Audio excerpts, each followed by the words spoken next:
It's a six. Six. And with the distance. Goes through it to cover. That is a very good.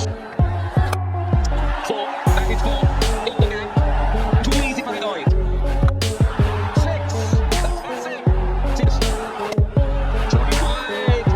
Not the length. Not the length. That's not the.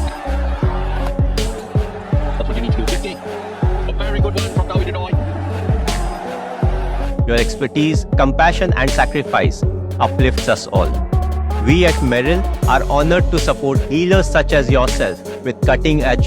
বাংলার বিরাট কোহলি, তাহিদ হৃদয়। বাংলাদেশের দুর্দান্ত জয় দেখে লাইভে এসে একই বলল MS Dhoni.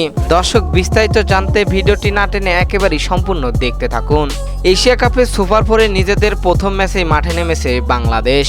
শনিবার 20 September Dubai আন্তর্জাতিক ক্রিকেট স্টেডিয়ামে শ্রীলঙ্কার বিপক্ষে লড়াইয়ে নামছে টাইগাররা।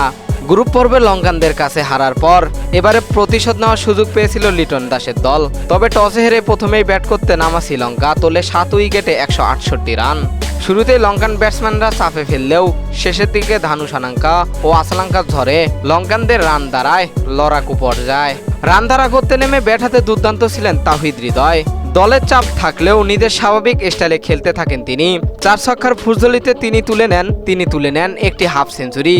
তার ইনিংসেই ভর করে টিকে থাকে বাংলাদেশ। ম্যাচের পরপরই সাবেক ভারতীয় অধিনায়ক মহেন্দ্র সিং ধোনি লাইভে এসে হৃদয়কে প্রশংসায় ভাসালেন। ধোনি বললেন, বাংলাদেশের ব্যাটিংকে আমি স্পষ্ট দেখতে পারছি নতুন বিরাট কোহলি। তাহিদ হৃদয় দুর্দান্ত খেলেছে, ওর টেম্পারামেন্ট ও শট সিলেকশন, ম্যাচ সচেতনতায় সবকিছু অসাধারণ। ভবিষ্যৎ ও বিশ্ব ক্রিকেটের অন্যতম সেরা ব্যাটসম্যান হবে। ধোনির এই মন্তব্যে স্বাভাবিকভাবেই উচ্ছ্বাসিত বাংলাদেশি ভক্তরা। অনেকেই বলছেন, এশিয়া কাপে লিটনের পরে এবার হৃদয়ে বাংলাদেশের বড় ভরসা। তো দর্শক, দুর্দান্ত খেলে ম্যাচকে জয়ের ধার কাছে নিয়ে গিয়েছিলেন তাহিদ হৃদয় এবং দুর্দান্ত খেলে তার প্রশংসা পেলেন MS ধোনির কাছ থেকে।